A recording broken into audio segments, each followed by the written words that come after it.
Uh, uh, yeah, so in the morning we were looking at the concept of, we looked at the cell, summarize the various functions of cell organelles from ribosomes, endoplasmic reticulum, all of those. And then we went and saw how cells communicate with each other. We saw there's direct communication and the indirect communication. For direct communication, gap junctions and transient linking between cells were the two modes of communication between cells. Then for indirect communication, we had paracrine, whereby the cell signals its neighboring cells. We had autocrine, where the cell signals itself. We had neurotransmitters, we had neurohormones, and we all had the hormones. Okay, and then we went and saw now the pathways used. We saw cells will communicate with other cells by use of chemical mediators. Now we saw by how those mediators work. The mediators can either be lipid soluble or water soluble. For the lipid soluble mediators, we saw they fuse across the plasma membrane and bind to their intracellular receptors.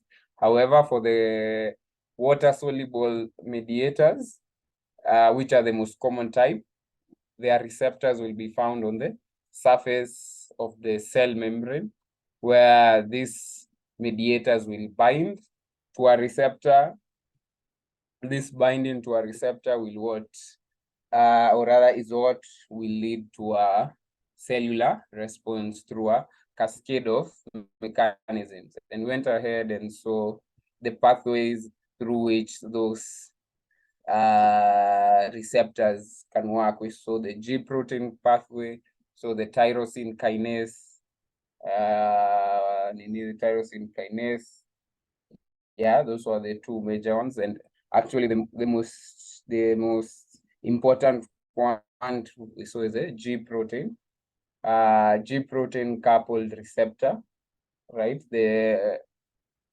Which more than half of the drugs in the market act through that particular receptor, and also that receptor also functions in a lot of body systems.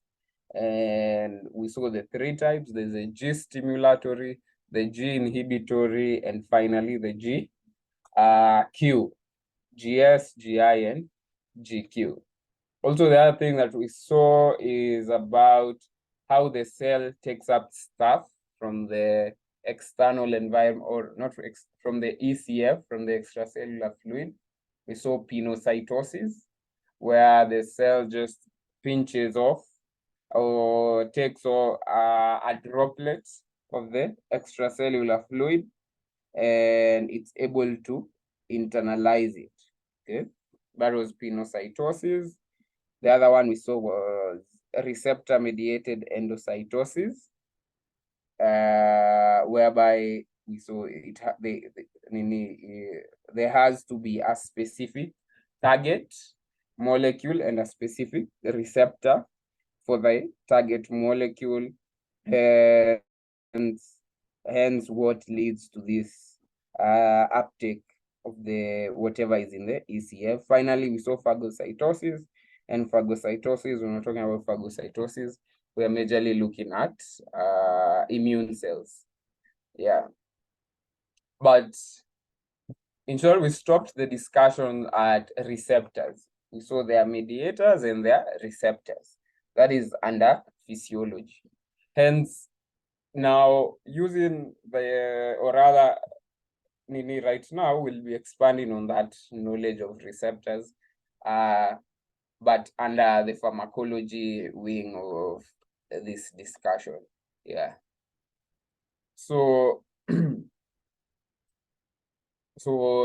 this evening we're going to be looking at pharmacodynamics and the theories of how drugs work. So when we're talking about pharmacodynamics, we've all said this definition before, that pharmacokinetics is what the drug does, what the body does to the drug.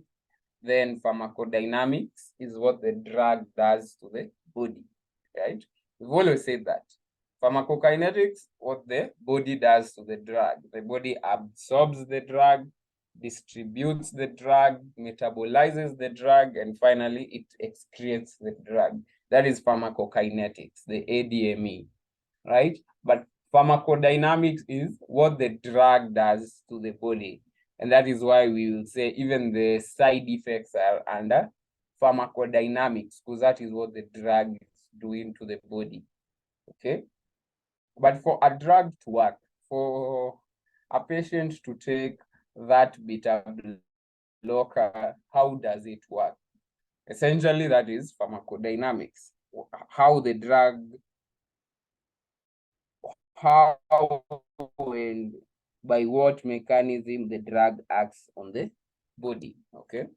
Yeah, so in pharmacodynamics, the mechanism of drug action is kind of the main thing. Okay. How does the drug work? And by seeing how the drug works, we'll be able to understand the drug receptor interaction. Because the drug, or rather, as children, we used to ask, how do you take a tablet of paracetamol and it knows that it's a headache I'm going to solve? Or you take a tablet of Brufen and it knows that you're feeling some pain in your knee. That how in what sense, how does a drug go to the knee? Why can't a patient take a beta blocker and it also functions to relieve the pain in the knee? And we know that that all comes down to a drug and a receptor, which is kind of similar to an enzyme and a substrate, right? For an enzyme is unique to a substrate. The same way a receptor will be unique to, physiologically, it will be unique to a specific ligand. If it's the adrenergic receptor, they'll be unique to adrenaline. It's only adrenaline that can bind those receptors and mediate an action. Okay.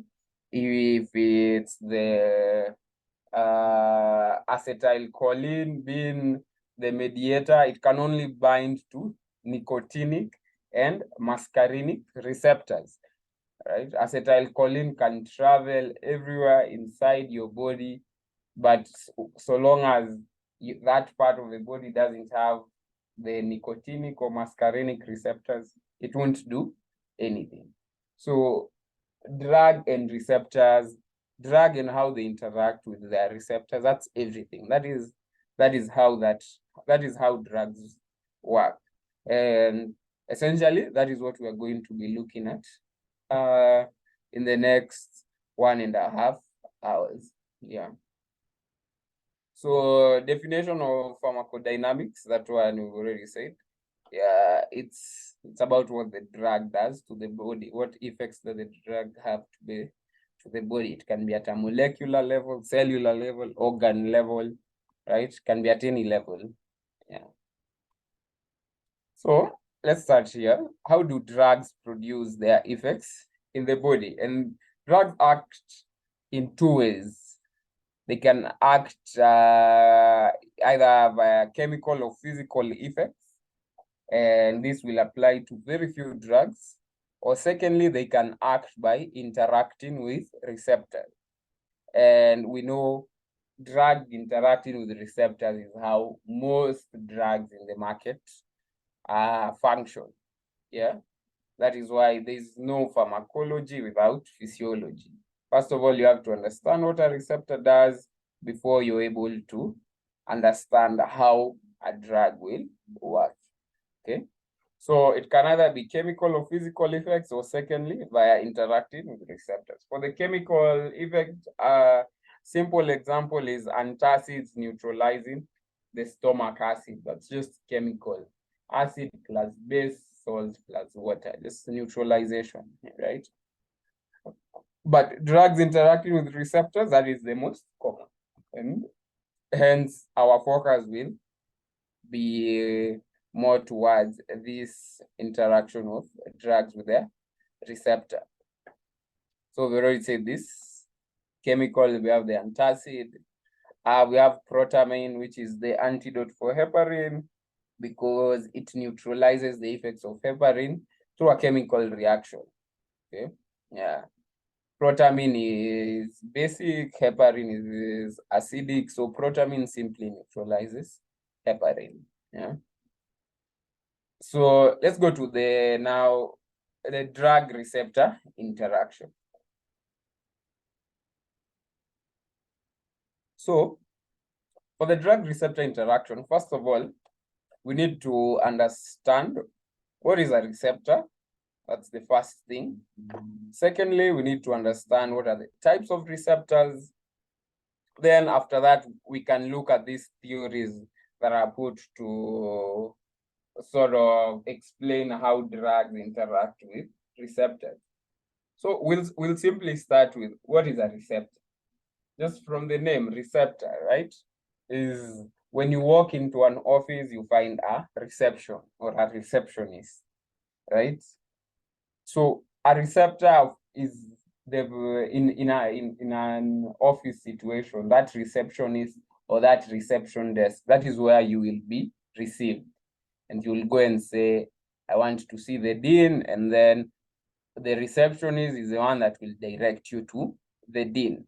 So in short, once you enter into an office, the first person you see is a receptionist, sometimes called a secretary, but essentially is a receptionist or the reception desk, the staff at the reception desk. They are the ones that will guide you appropriately.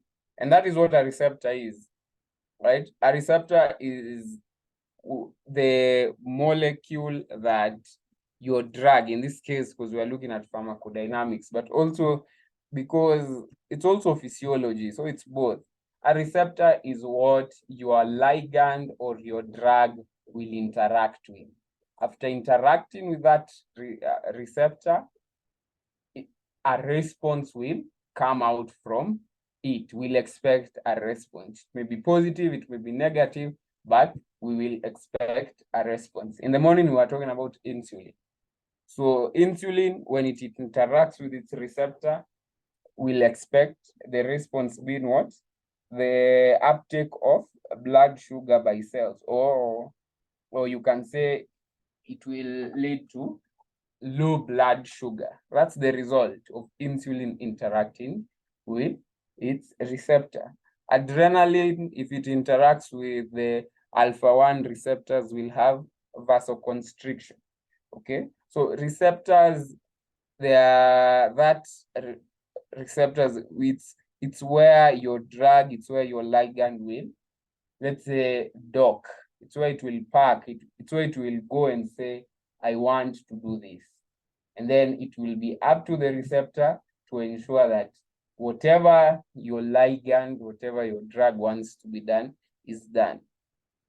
So that's what a receptor is.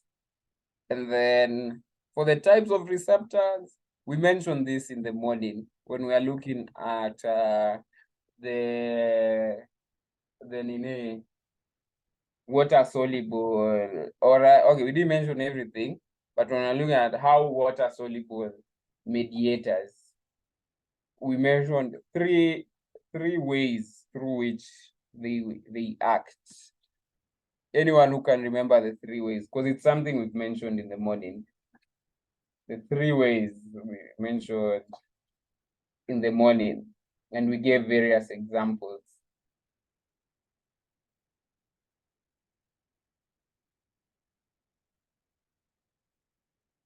The ion-gated channels. Yeah, the ion-gated channels, yeah. The receptor enzyme. Yeah, the receptor enzyme, yeah, true. And I can't remember the last one. Nice. GPCR, yeah. Someone has Yeah, said GPCR, yeah, GPCR, yeah. So the ion-gated channels, or if you want to be more more technical, chemically gated ion channels, and then the enzyme receptor complex, and the GPCR, the G protein coupled receptor pathway. Yeah. So it's kind of the same thing here. Those is what we'll see here, and the types of receptors, right? The ligand gated ion channels, the G protein coupled receptor system. Transcription factors here again will play a key role. We saw transcription factors when we were looking at genetics.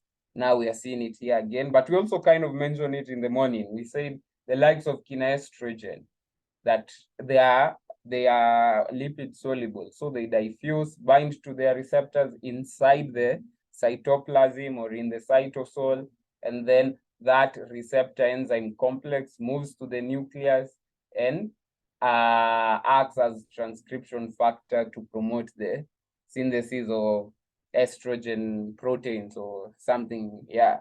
So transcription factors, then the enzymes. The enzymes we'll see the enzymes, especially when we're talking about drugs that inhibit certain enzymes, things such as allopurinol. It inhibits xanthine oxidase.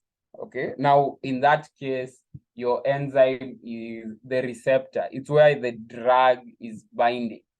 Allopurinol binds to xanthine oxidase, meaning in that case, xanthine oxidase is the receptor for what? Allopurinol. Yeah. So we'll be seeing all of this. So what shall we go pole and let's define what a receptor is. So a receptor is a macromolecule where a drug binds. We already explained this. It's a specific chemical constituent of a cell with which a drug will interact to produce its pharmacological effect.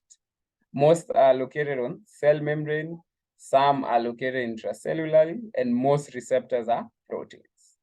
I think we've mentioned in one way or another all of this except two key points. Number one, it's a macromolecule of the cell, macromolecule, and number two, most receptors are proteins. Okay. The others we mentioned is where the drug will bind, bringing about its effect. They'll be found, most will be on the cell membrane, and thirdly, some will be found in the cytoplasm or in the nucleus. Okay. But receptors, principally, they are proteins. They are proteins.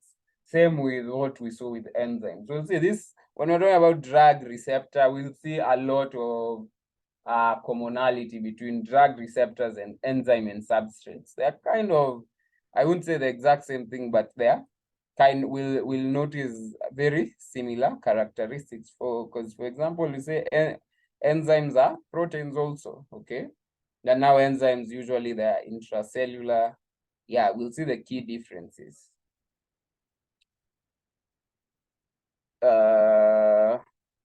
Types of receptors, we've already seen this. Now, how do drugs react or interact with receptors? Now, again, here it's more of just hypothesis, but it's this hypothesis that we're very familiar with, the lock and key hypothesis. This hypothesis, we've seen it again when we're talking about enzymology, lock and key, such that your drug is your key, and then your lock is your receptor. But that lock only fits that key, right? It's what we saw with enzymes and substrates, that a certain enzyme only has certain substrates. Hexokinase, or rather glucokinase, its substrate will only be glucose. Okay. Like, again, this is the hypothesis we'll see here, that in this case, a receptor will be unique to a drug. And we know this is true, right? Beta receptors, beta blockers. Adrenergic receptors, alpha blockers. You know, it's things we know. Okay. So again, this just reminds us of the substrate and enzyme, that the ability of a drug to bind to the active site of the receptor is dependent on its 3D structure. The structure should be a fit into the three-dimensional space of the active site. The same thing we mentioned with the enzyme substrate. It's exactly the same hypothesis. Okay. Yeah. Then the part of the drug that binds the receptor is called the pharmacophore. The pharmacophore is the active portion, the active part of the drug, the part that will be responsible for the action of this drug. In that, if I have my hydrocortisone and I remove the pharmacophore, what I remain with should not be able to function like the chemical I remain with should not be able to function like hydrocortisone. So we know the pharmacophore is you can say the active portion of the drug. You know, when we're talking about formulation, we say we have the API and the excipients, the active pharmaceutical ingredient and the excipients. Now that we've come specifically to pharmacology, where we just have the API, we are saying in the API, in our drug, in paracetamol, now we have a pharmacophore inside of it. Now that is the actual place, that is a part of the molecule that mediates the pharmacological action of the drug. In that, if we remove this part, the drug ceases to be active. It just becomes another chemical. Okay. So the pharmacophore is you can say the active part of the drug, or rather the part that will bind to the receptor and mediate the action. Okay. So as a summary, I don't need to summarize this lock and key. We just say that your drug is the key, the receptor is the lock. Okay. Now that was on specificity, that each drug has its receptor. Yeah, that was on specificity. Now next we are going to look at stereoselectivity. Stereoselectivity of receptor. Each drug has its receptor. Now we are looking at stereoselectivity.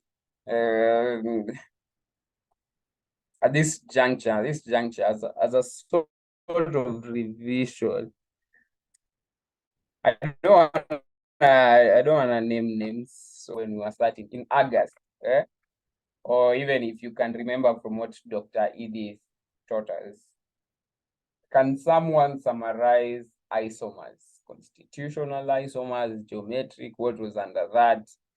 Yeah, so that when we say stereoselectivity, exactly here when we are talking about optical and geometric isomers, yeah, we need to know what we are talking about. So anyone who can summarize types of isomers and what their differences are, yeah. Or if you can say anything on isomers, which one do you remember? Which one are you aware of? Belinda? Yes, I can talk about the one I remember, constitutional isomers. They have the same formula, same molecular weight. The only difference is the connectivity, like how they're connected, but they're just the same molecular weight and formula. Ah, yeah, nice.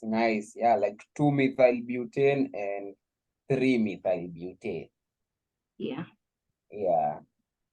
Nice. Anyone else?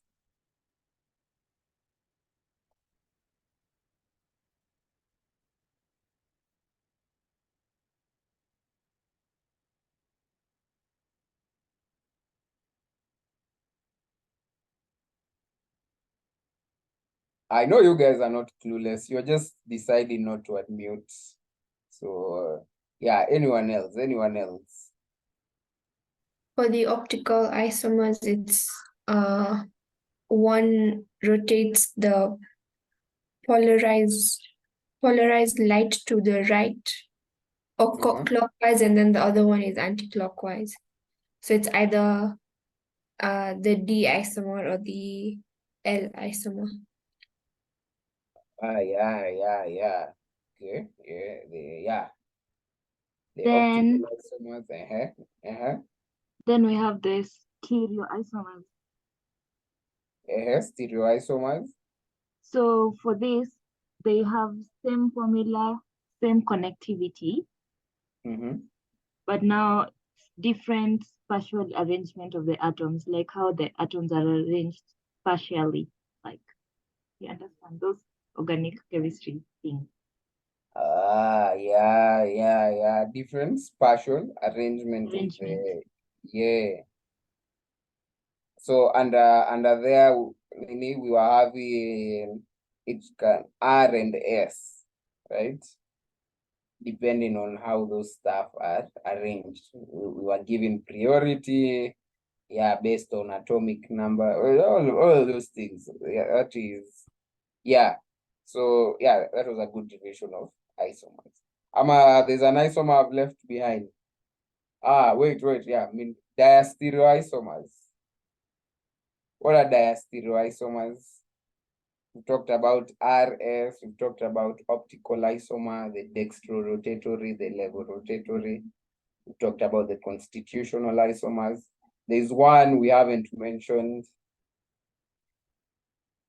I'm seeing something on the chat. That geometric, they have a different arrangement on a double bond, cis and trans. Cis and trans. That is normal saline. Oh, sorry. For the diastereomers, they are the ones where they are not super, like they're not mirror images of one another. Yeah, they are not mirror images of one So another. Yeah, cis trans. Yeah, cis trans. Yeah, exactly.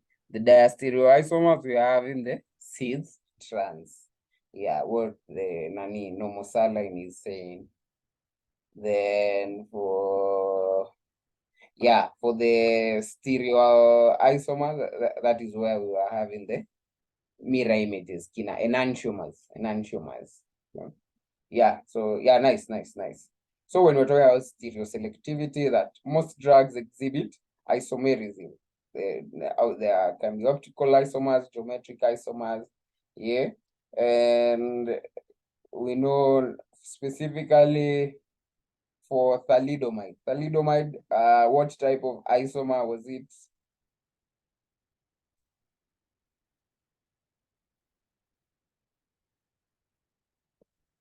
Because we're always mentioning thalidomide, the tragedy of thalidomide.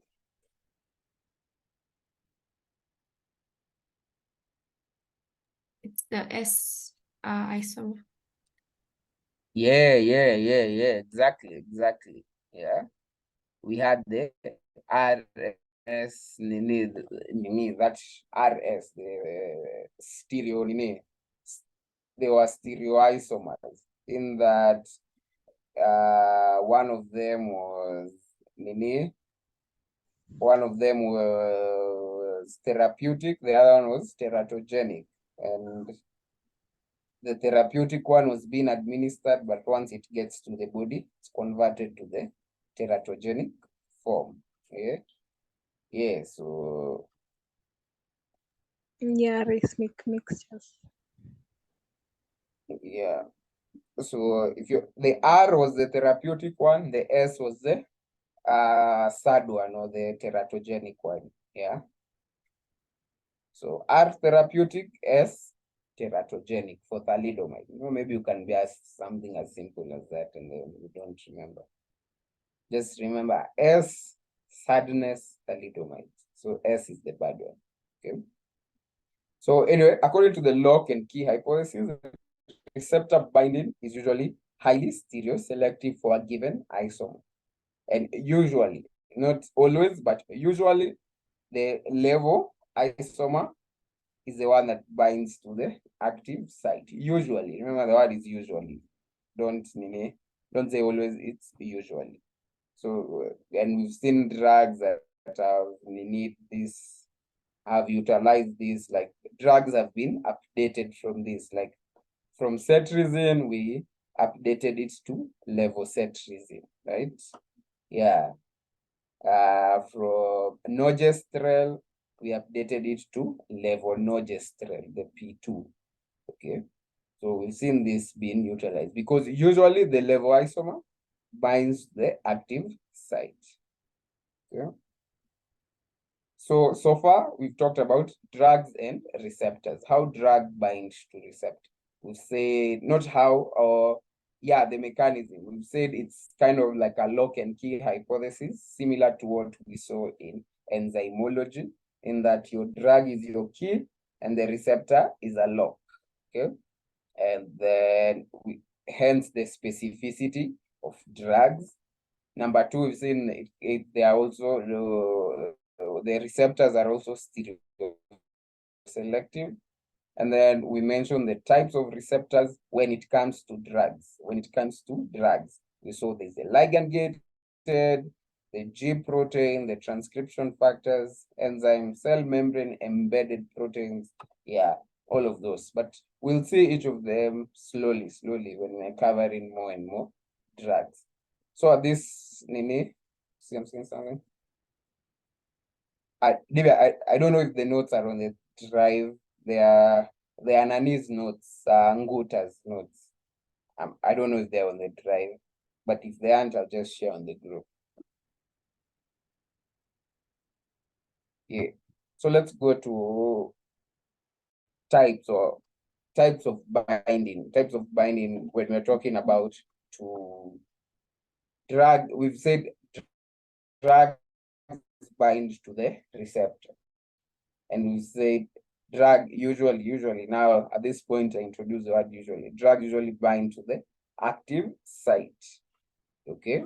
But when drugs bind to the active site, or in this case, when drugs bind to the same place that the endogenous ligand will bind, we call this simply what this means is that orthosteric binding. For example, I have my adrenaline. Adrenaline causes bronchodilation. Adrenaline is normal. We all have adrenaline in our bodies. Adrenaline causes bronchodilation by binding to its beta-2 receptors that are found on the lungs. But adrenaline not only binds to it binds to a specific site in the beta-2 receptor. It doesn't bind to the whole receptor. It binds to a unique site. And that site is called the active site, where adrenaline binds to the beta-2 receptor. We'll say that is the active site. Okay. So, and now when we come to drugs, we have salbutamol. Salbutamol is still used for asthma, still used as a bronchodilator. So if my salbutamol comes and binds to the exact same site as my adrenaline, we'll call that orthosteric binding. In that the drug literally acts, or rather binds, to the exact same place the physiological ligand would bind to. The drug acts it binds to the exact same place. Okay. But allosteric binding is, again, from my analogy, adrenaline binds to a specific site. We've now called it the active site of the beta-2 receptor, mediates its action. But now for allosteric, I'm giving you a drug that it's still going to my beta-2 receptor. However, it's binding to a site different from that of the active site. A different site is called now an allosteric site. The drug acts there and mediates a pharmacological effect. So simply put, orthosteric binding, this is where the drug binds to the exact same site, or the active site of the endogenous ligand, but allosteric just to a different site. Yeah.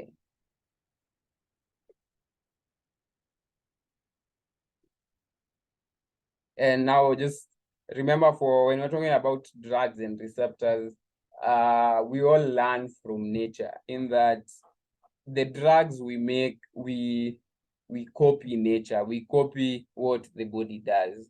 When we are making beta blockers, we looked at, hey, how does adrenaline cause hypertension? It binds to receptor, okay? Yeah, so most this point, most receptors, they have endogenous ligands, okay? It first starts there. It first starts that we have the receptors so we can make the drug for it. Yeah. Now we'll go to the chemical processing. The drug has binded either to an orthosteric site or to the active site, which is now the orthosteric binding. So what's the chemistry behind that? And the chemistry is simply that most drugs will bind reversibly. Keyword here, reversibly. Most drugs bind reversibly by non-covalent bonds. We know covalent bonds. Once you see the word covalent, it means that complex is not being will not be dissociated or will not be detaching from each other. So most drugs will bind to receptors reversibly by non-covalent bonds. These are such as the van der Waals forces, and van der Waals is the most common way by which drugs bind to receptors. Van der Waals forces, hydrogen bonding, ionic bonding, okay? Those are some of the ways in which the drugs will bind to the receptor. But the keyword here is that they bind reversibly. Most drugs, not all, most drugs bind reversibly, okay? But there are some drugs, a few drugs which will bind irreversibly by formation of a covalent bond. Once we form a covalent bond, it cannot be broken, or rather it cannot be easily, the word is easy, it cannot be easily broken, hence it's irreversible. Yeah. So an example of a drug that binds via irreversibly is this phenoxybenzamine or phenoxybenjamin, depending on which lecturer taught you. Yeah. Okay. So someone who can tell me what phenoxybenzamin is used for, from what you can remember, or even what class of drug it is, how it works, yeah. If I remember, it's used to manage pheochromocytoma because we want to ensure that the tumor does not continue producing the adrenaline epinephrine. So we want to bind the receptors covalently. So mostly it's used in pheochromocytoma. Yeah. Nice. It's used in management of pheochromocytoma. And pheochromocytoma, we were having an adrenergic tumor, right? It was a tumor from the adrenal medulla, a tumor that is secreting too much adrenaline, simply put. So for phenoxybenzamin, okay, Yasoda really made me say Benjamin, and it kind of stuck with me. So yeah, phenoxybenzamin, yeah, is used for management of that pheochromocytoma. That's its major use. It was first produced as a drug for treatment of hypertension, but it's too strong. It's too strong for hypertension. Hence, it's used for pheochromocytoma. And mechanism of action, which receptors does it block? Gaius, I think this molecule that is being shown is not phenoxybenzamine.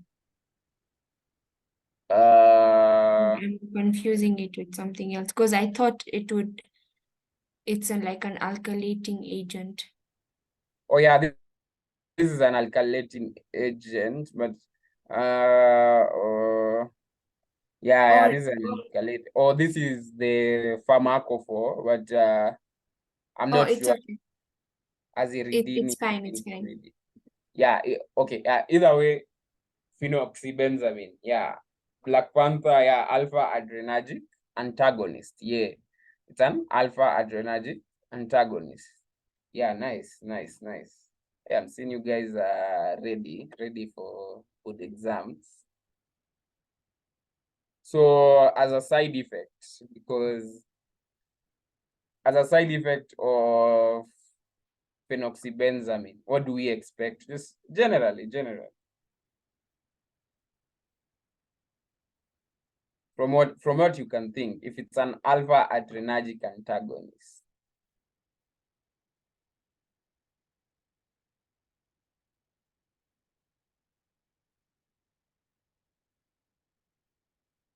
Okay. Yes, we'll cover that when we're covering physiology, and then we'll repeat the same question. All right. The chat box. Yeah, postural hypotension. Yeah, that's the most really common adverse effect when we're talking about alpha-1 blockers, whether reversible or irreversible, right? That postural hypotension. And remember, we already said phenoxybenzamine was used to treat hypertension. Okay, so as a side effect, this one is always in any antihypertensive drug. A side effect can always be hypotension. It can end up being too strong. Okay, so hypotension is always the opposite of what the drug does can always be a side effect of that drug. Okay. Yeah.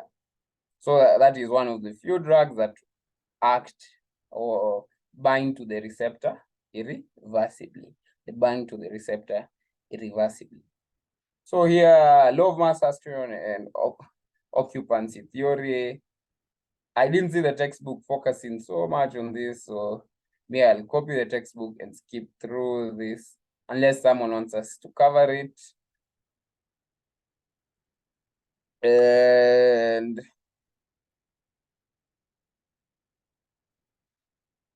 I'll come, to the receptor here.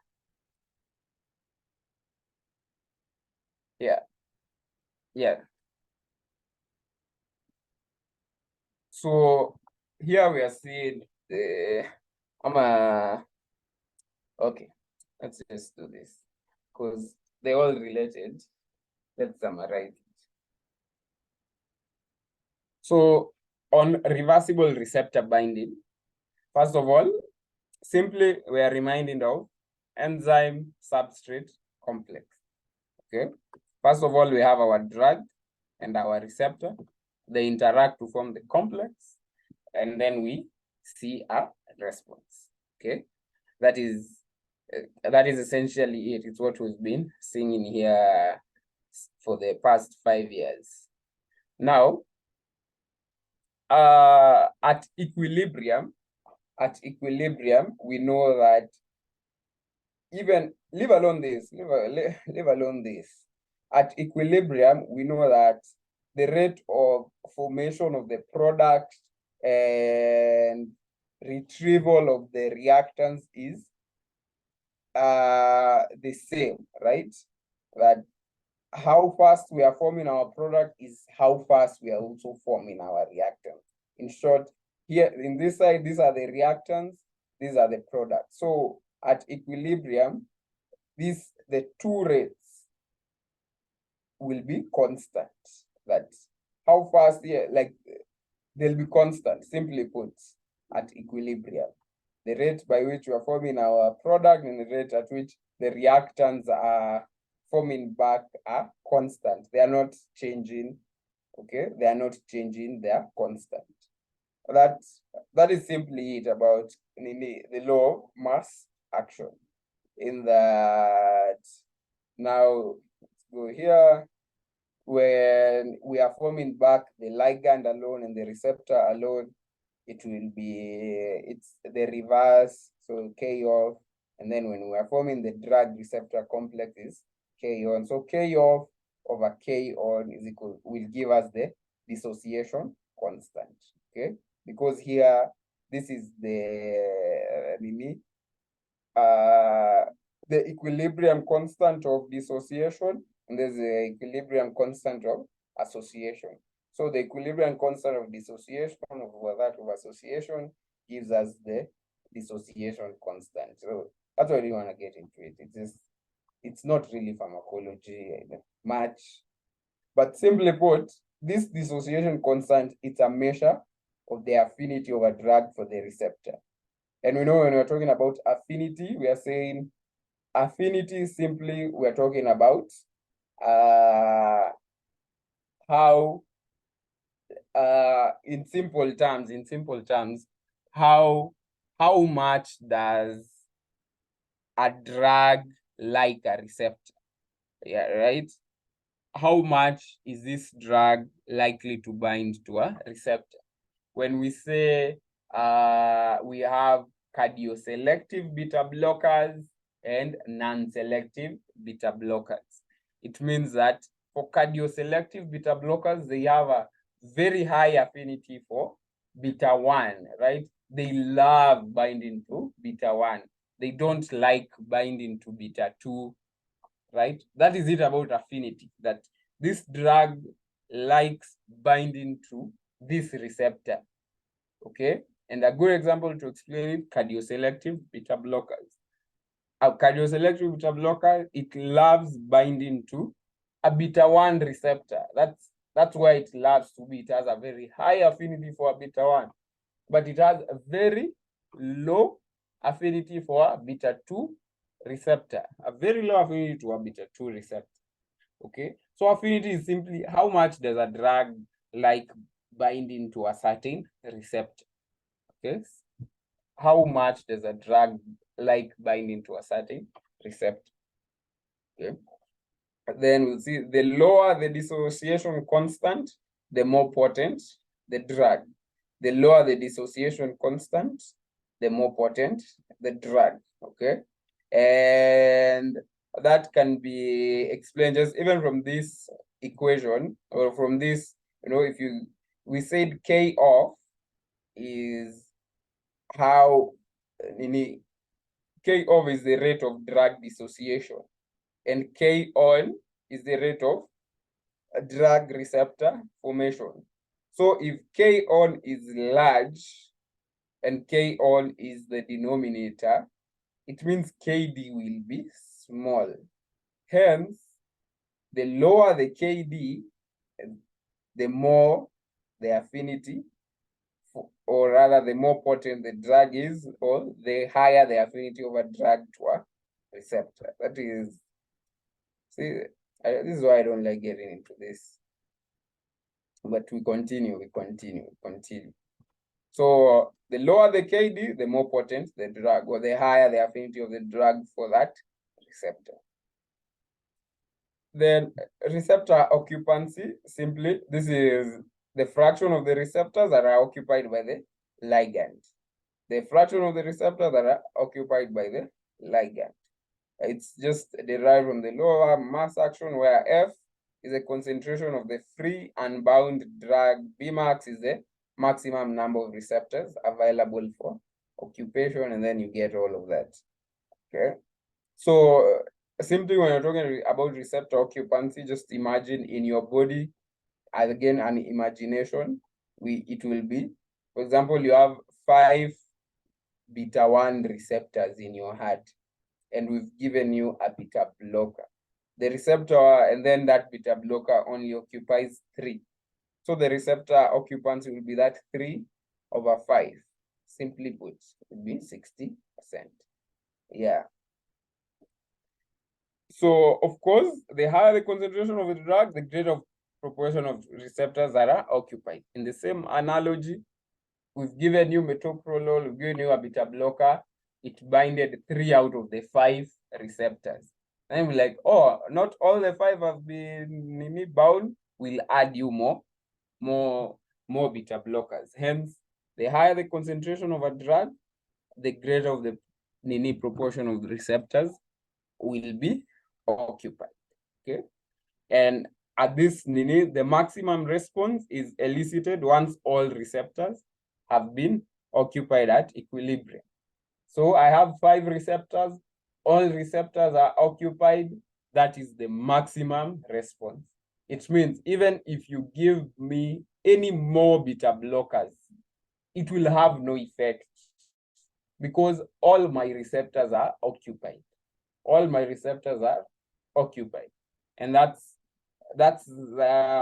is what will lead to the stuff we call here the ceiling effect. The ceiling effect, whereby you've reached the ceiling. Essentially, you've reached the ceiling. You can't go any higher. You can't achieve any more response above from the one that you've achieved. Why? Because all your receptors have been occupied. Okay. Bmax, we already said Bmax is what? Bmax here, we said is the maximum number of receptors available for occupation. We gave the example of 5. Here it's a measure of efficacy. Efficacy, what is it? Is a measure of the maximal response elicited by a drug. The maximal response elicited by the drug. Okay.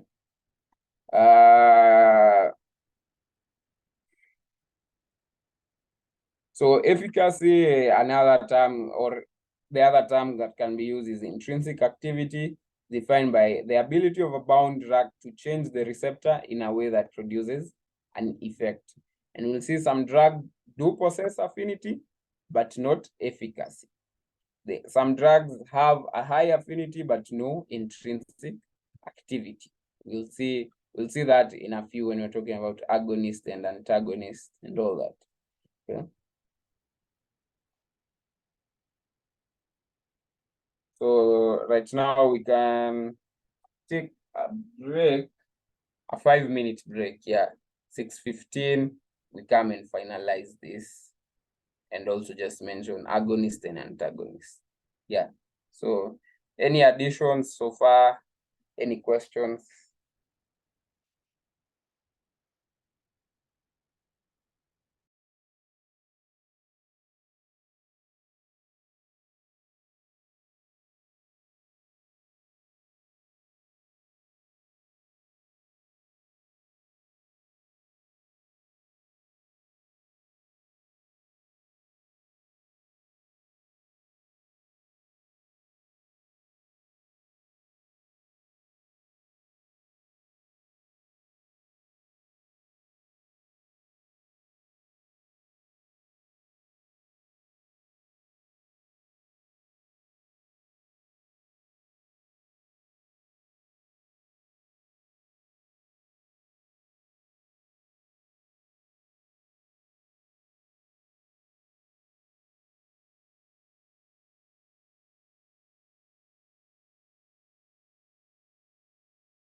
Let's continue.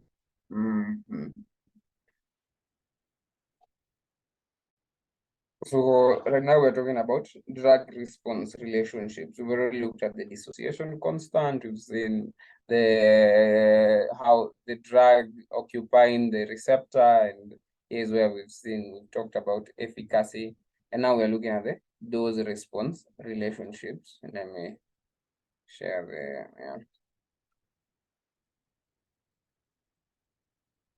we're looking at the dose response relationships.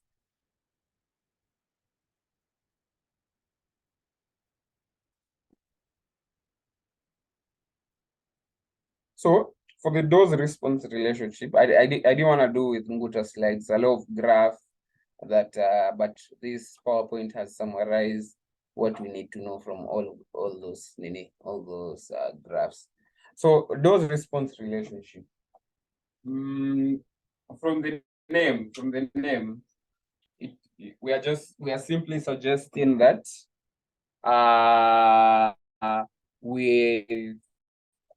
there is a certain response we expect when we either increase the dose or decrease the dose, that there is that dose response relationship.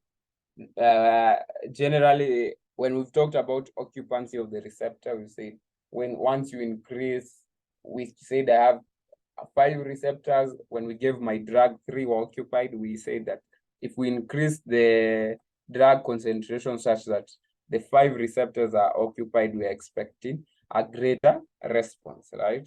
That is simply dose response relationship, that with a change in dose, we are expecting also a change in response. Yeah.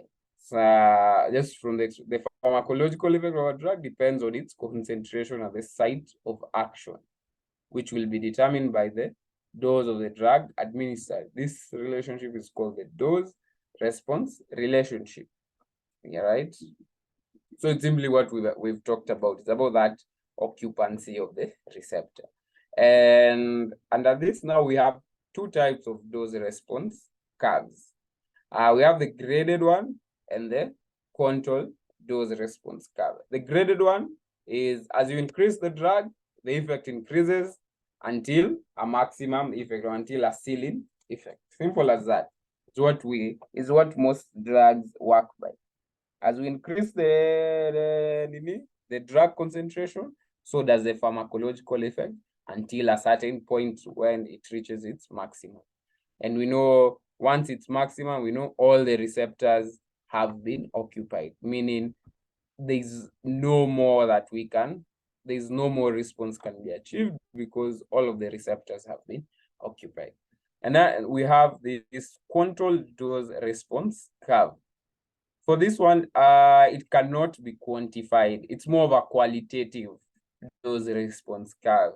It's whereby if the drug is there, there'll be a response. If the drug is not there, there'll be no response. So we're not really seeing the dose playing a big role because it cannot be quantified. Okay.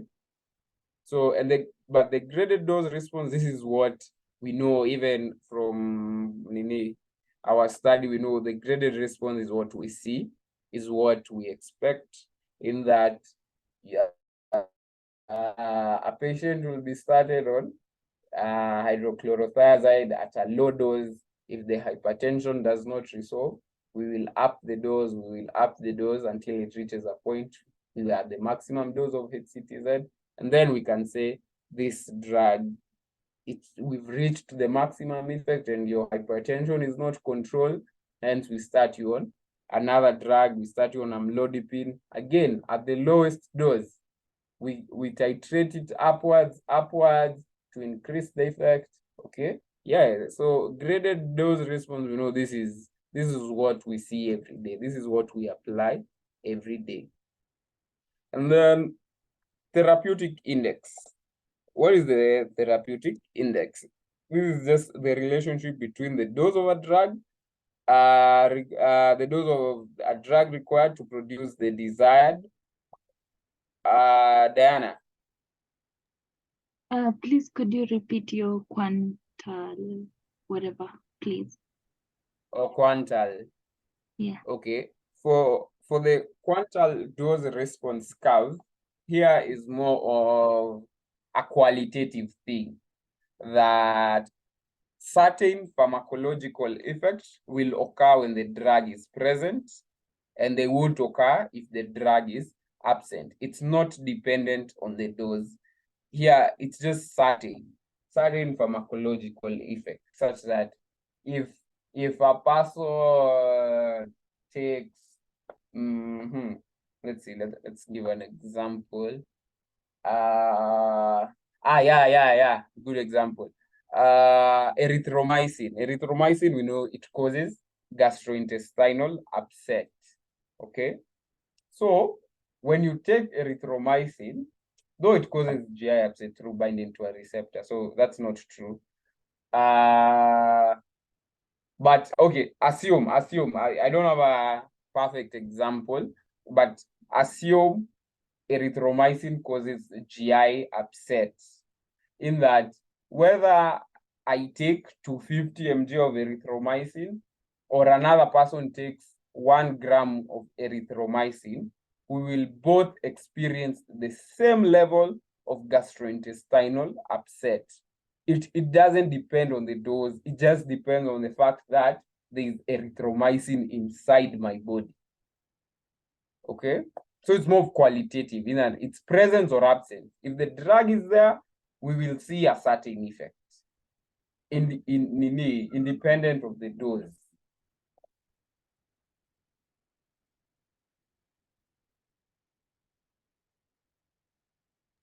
Thank you. Welcome. Anyone else who has maybe a better explanation?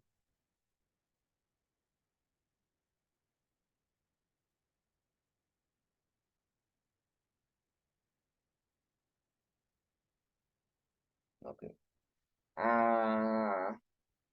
Let me Google something. Maybe there's a drug control dose.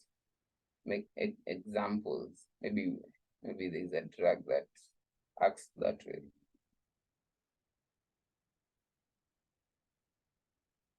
Okay. While if I find one, I'll share. So for therapeutic index, therapeutic index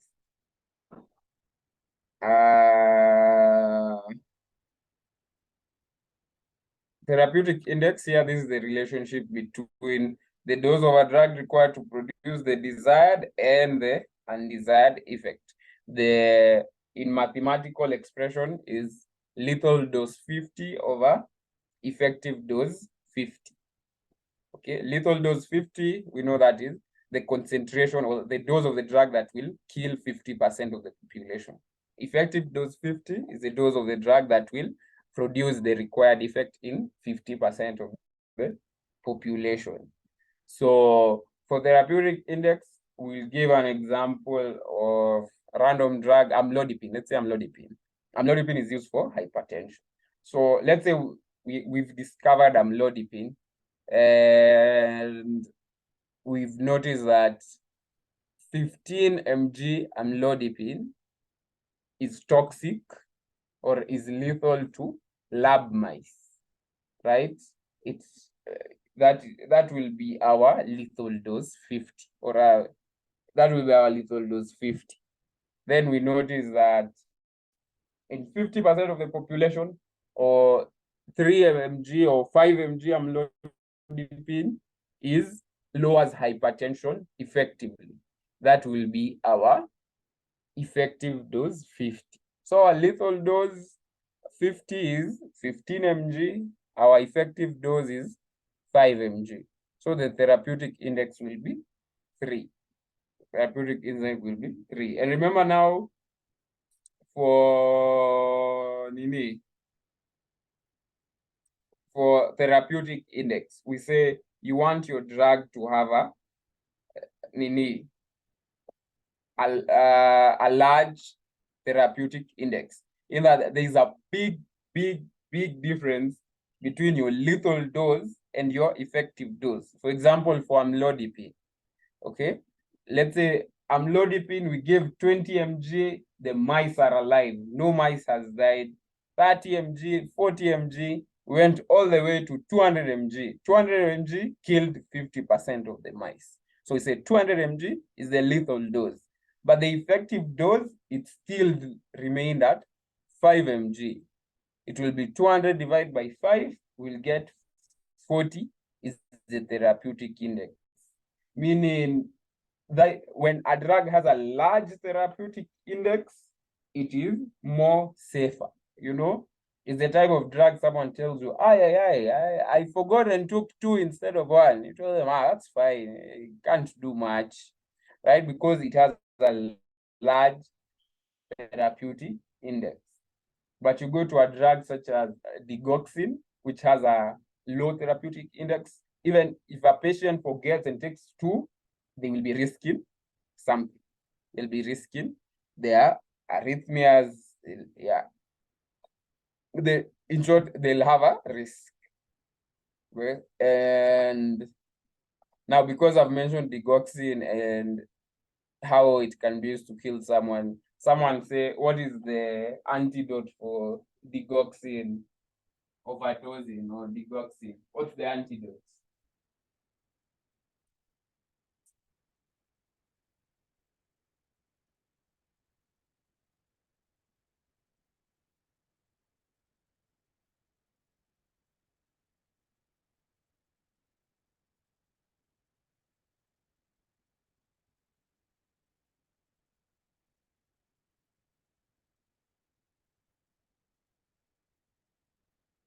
Anyone? Antidote for digoxin.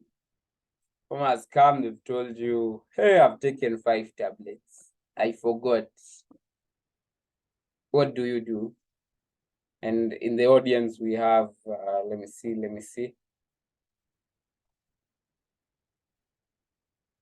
We have Dr. Kwech. Yeah? What do you do, Dr. Kwech? Daktari. 5 tablets of digoxin. You have all the medicine there at your disposal. What do you do? What drug do you give?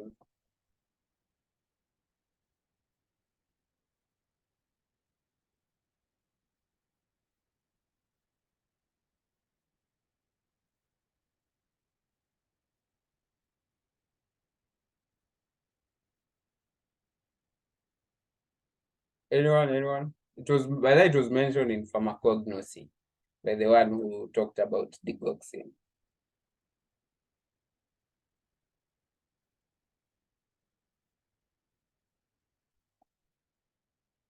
Yeah, yes. Google is Yeah. saying digoxin immune fab, but I'm not too sure. Someone is saying Yeah. That's it's the digoxin immune fab or digibind, which is the trade name it's commonly known as. Yeah. That's the drug, the antidote for digoxin. It's a digoxin specific antibody. It acts as an antibody. It will bind to those digoxin molecules and ensure no more response, or rather ensure that the digoxin is no longer available to bind to the active site. Yeah. Thank you. Let me see. Lila. Thank you, Lila. Digibind. Yeah, that's the common trade name.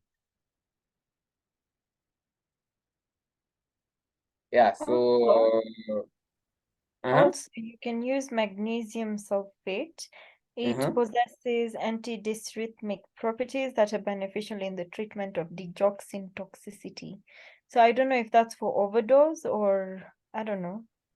It's just say digoxin toxicity. Oh, okay. Yeah. Okay. So therapeutic index. Yes. Kiasi atropine inatumika kufanya nini mtu ukiwa na overdose ya digoxin? Or atropine. Now, Okay, that one we'll have to go and talk about digoxin. So digoxin is used for heart failure, but digoxin can also be used for atrial fibrillations. No, when you are, or for let's just say for arrhythmias. Why? Because digoxin, it goes and stimulates the vagus nerve. The vagus nerve, once it's stimulated, we know vagus nerve, autonomic nervous system, acetylcholine, it will slow down the heart, such stuff. In short, digoxin stimulates or increases the vagal tone of the heart.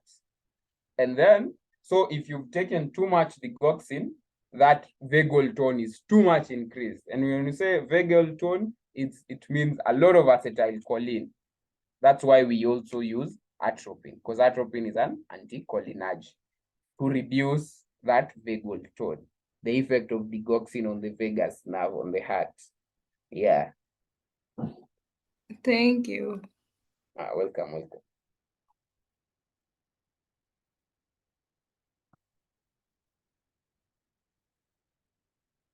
So therapeutic index, lethal dose 50 over effective dose 50. So a large therapeutic index means that drug is very safe over a wide range of doses, right? As we've explained from the amlodipine. If the lethal dose is 15 mg and the effective dose is 5, the therapeutic index will only be 3. But if the lethal dose is 200 and effective dose is still 5, the therapeutic index will be 40. Hence, you want your drug to have a high therapeutic index. Okay? Lethal dose 50, that kills 50%. Effective dose that treats or produces that desired effect. Next, we go to drug potency. And drug potency, simply potency, it's about how strong a drug is, right? When we say opioids are very potent in terms of pain, right? As compared to NSAIDs, right? That is when we're just talking about pain. So we'll say opioids are more potent painkillers than NSAIDs, yeah? So it's here we are talking about, when we say potency, it's simply about how strong is a drug. How strong is a drug? Potency is about the strength. So in this definition, potency is the amount of drug required to produce a desired response.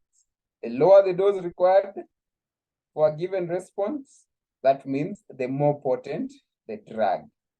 So in this case, the dose of concentration of drug required to produce a given effect per unit weight is called potency. In this case, when I talk about potency, is, let's say we are comparing two drugs, erythromycin and azithromycin.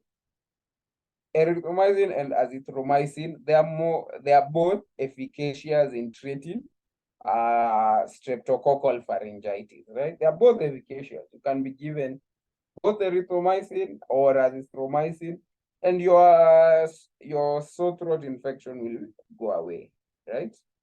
But potency, it means potency, we are looking at one thing here: the dose or concentration of a drug that is required to produce the same effect.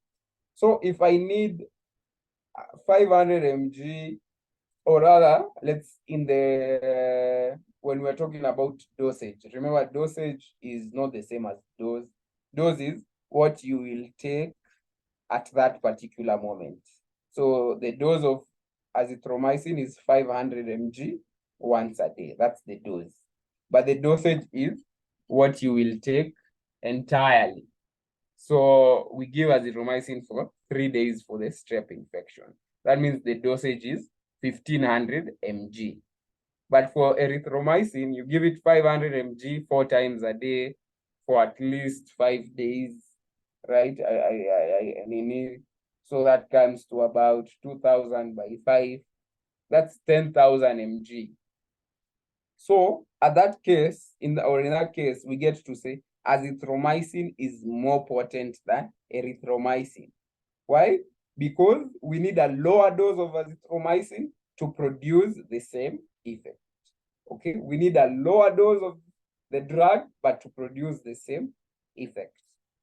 So, we can say both azithromycin and erythromycin are efficacious against strep infection. They are both efficacious.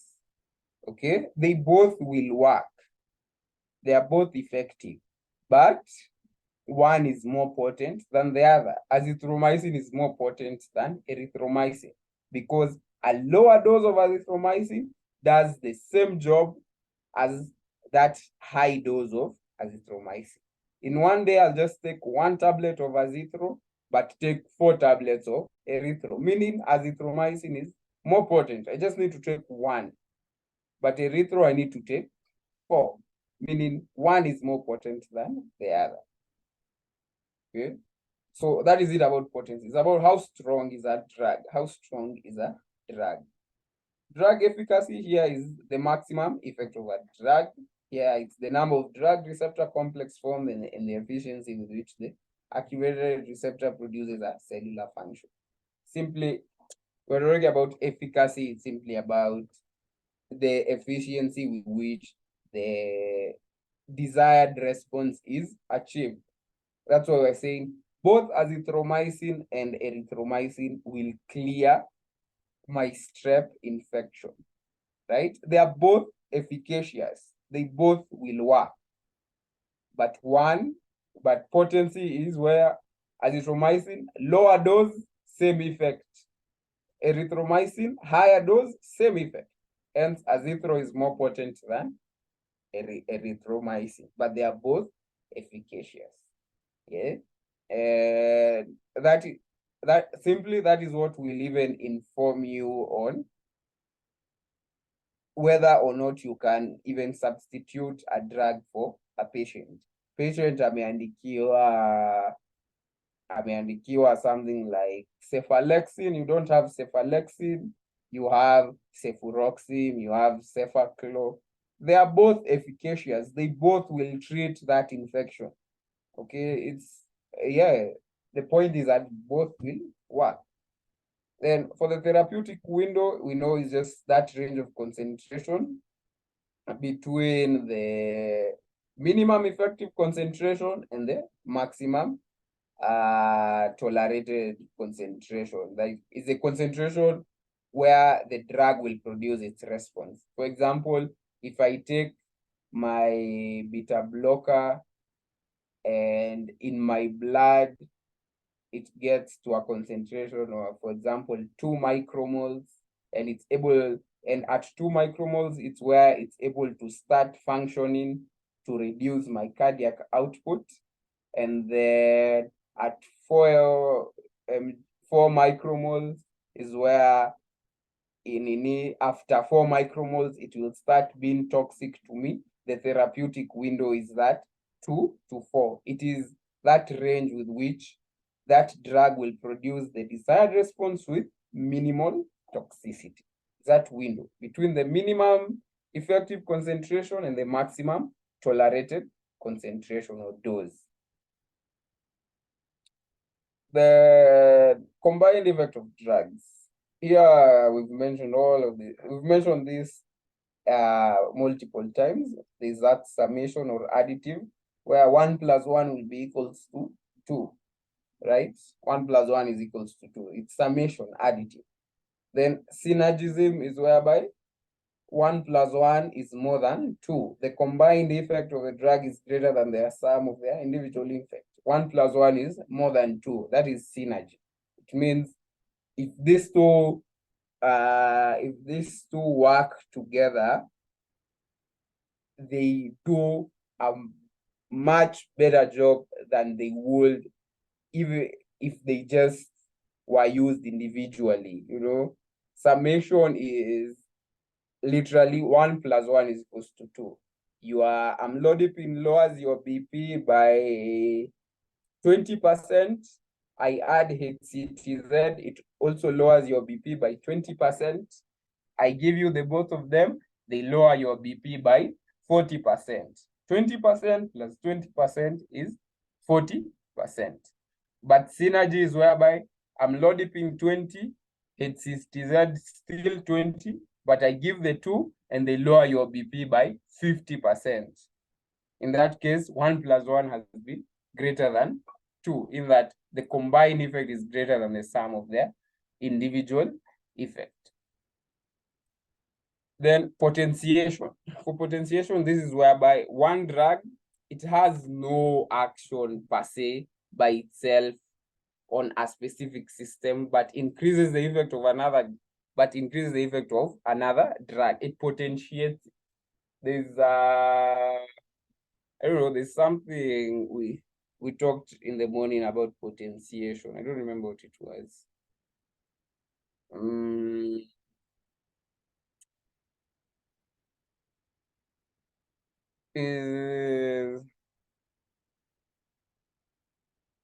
Karemi, are you here? There's something you mentioned in the morning about potentiation.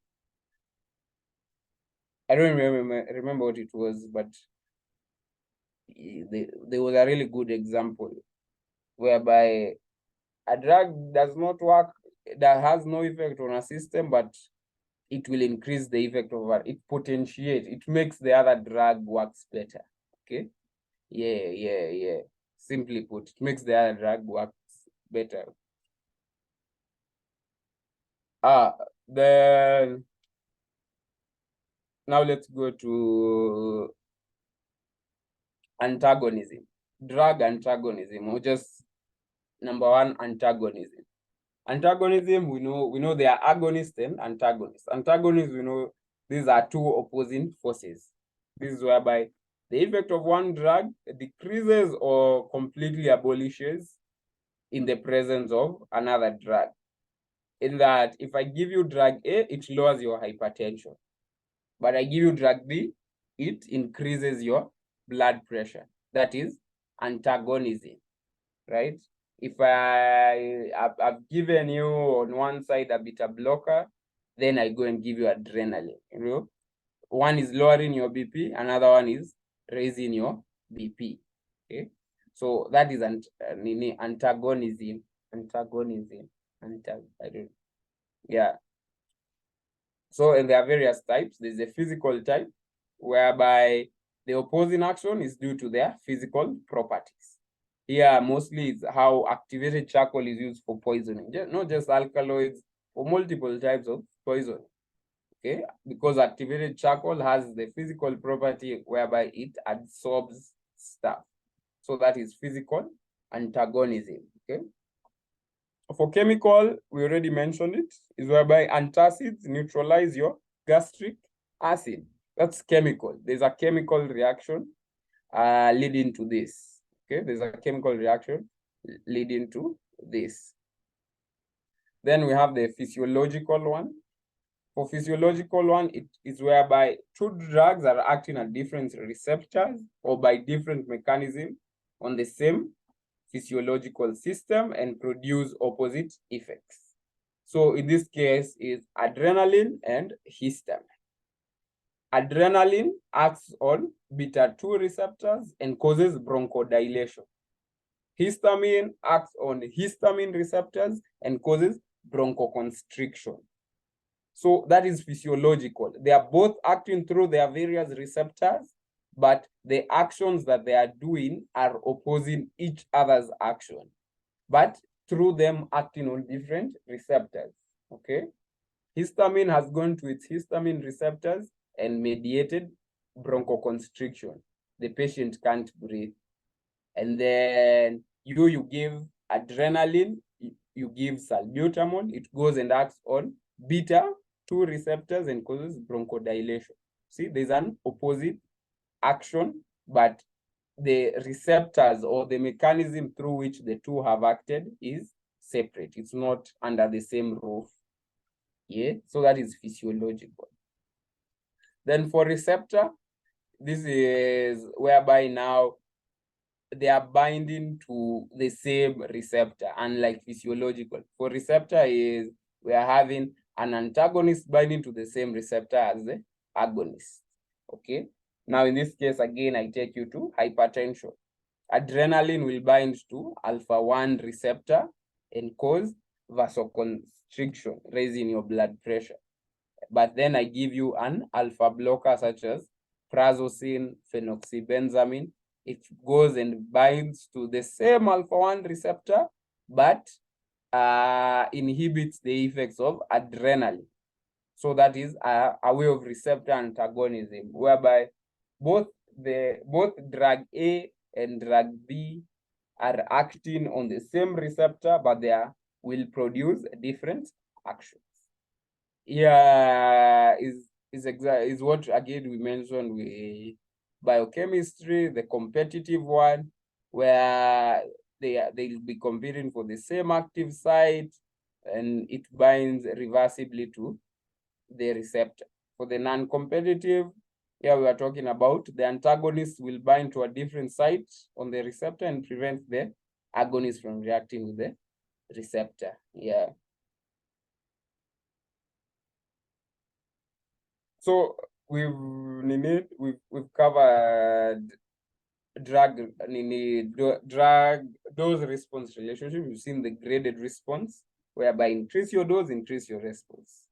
Control dose response curve is just the presence or absence. When a drug is present, it doesn't matter about the concentration, there is an effect that will be there. Okay. Therapeutic index, just lethal dose 50 over effective dose 50. The larger the therapeutic index, the safer the drug. And therapeutic window, the wider the therapeutic window, the better, the safer the drug. Okay, potency, we said how strong is a drug. I give you 1 mg, it works, as compared to giving you 100 mg. The 1 mg is more potent. Yeah, efficacy is the drug at the end of the day is able to elicit the desired response. Efficacy, we're not talking about the dose, we're just talking about the drug is able to elicit the desired response. So if it's for hypertension, the drug is able to lower your pressure, right? That is it about efficacy, right?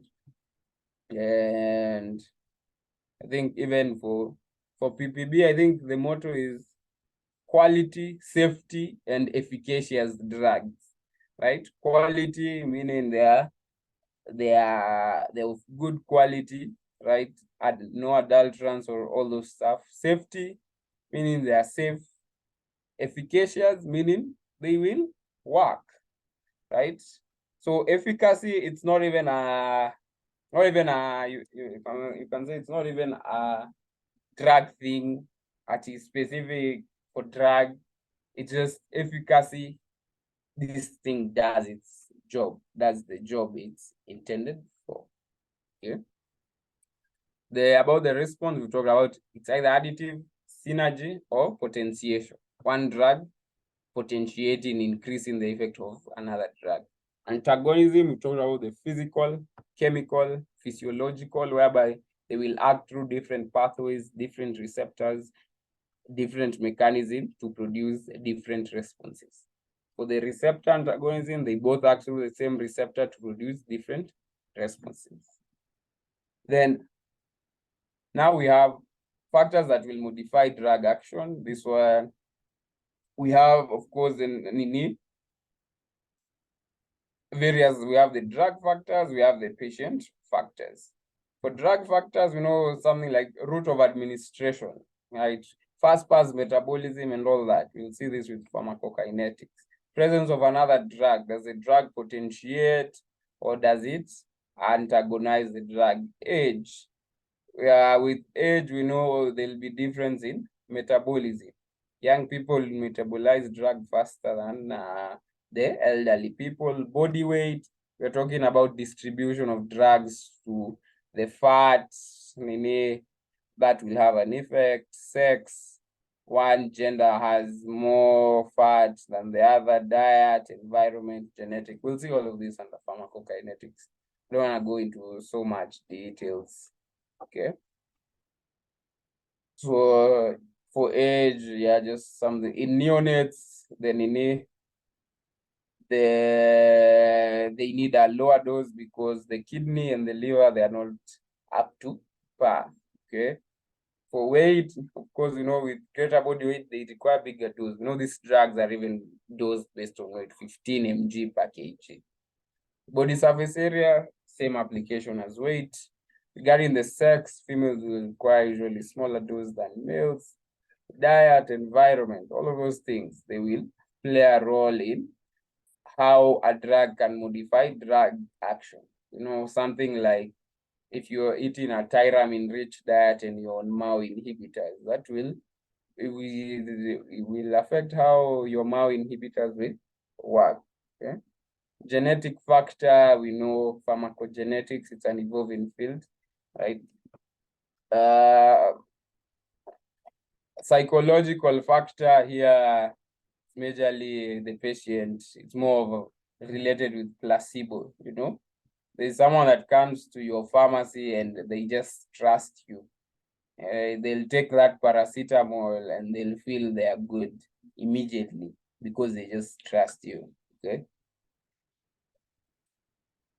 Pathological states, this is if someone has liver cirrhosis, we're expecting accumulation of the drug. Tolerance, if someone has been abusing a certain drug, if someone has been taking a certain drug, they need a higher dose of the drug. For example, for alcoholics, if you're giving them benzodiazepines, the brain has already gotten used to how benzos act because alcohol works in the same way. Yeah. So that is it about tolerance. Then drug interaction, yeah, we've talked about the different types of antagonism, right?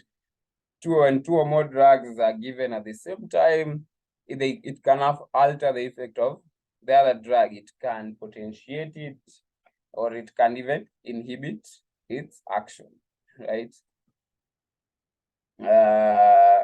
For example, there are drugs that should not be mixed in the same syringe because it can cause precipitation or inactivation of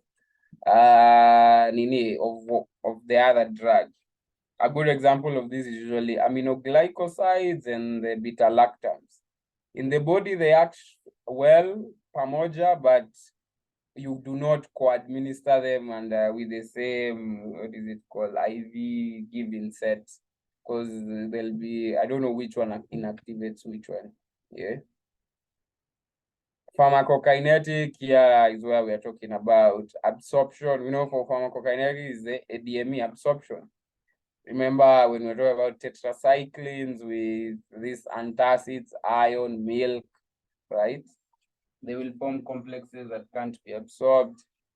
Distribution here is about the plasma protein that a drug can displace another drug from a plasma protein. Just a second, guys, I answered this call. But we're done.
ladies and gentlemen, from Lila has sent some very good photo on the group chat, summarizing the how drugs can act with each other, additive, synergy, potentiation, yeah, and antagonism also. Okay.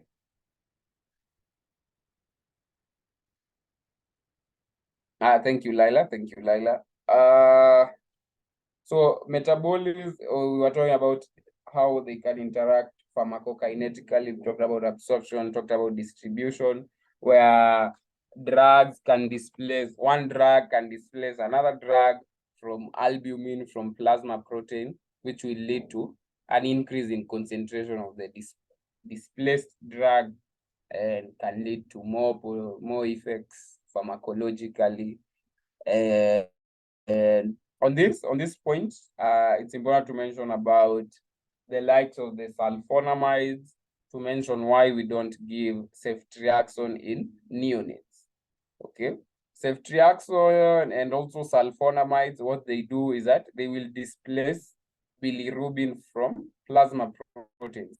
Once they displace bilirubin from plasma proteins, bilirubin, we know, it goes into the brain, and in the brain, bilirubin is not a welcomed molecule. Go there and cause that condition known as canicitras. I know Lila is very informed about canicitras. I'm not even sure of the spelling, but canicitra. Hey, I'm pretty sure that's not the spelling, but she'll talk more about canicitras in a few minutes. Yeah. Yes, so then finally for pharmacodynamic interaction, it's already what we've said: additive, synergy, potentiation, antagonistic. We've talked about those physiological antagonism, chemical antagonism. Yeah. And thank you, dear students. Well, graduates now. Sorry, I'll edit it and write graduates.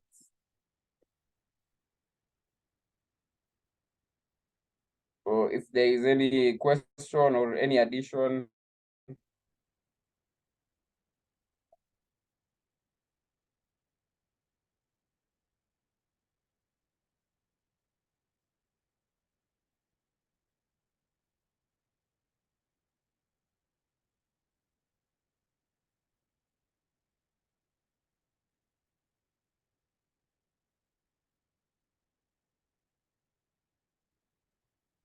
If there are no questions, but we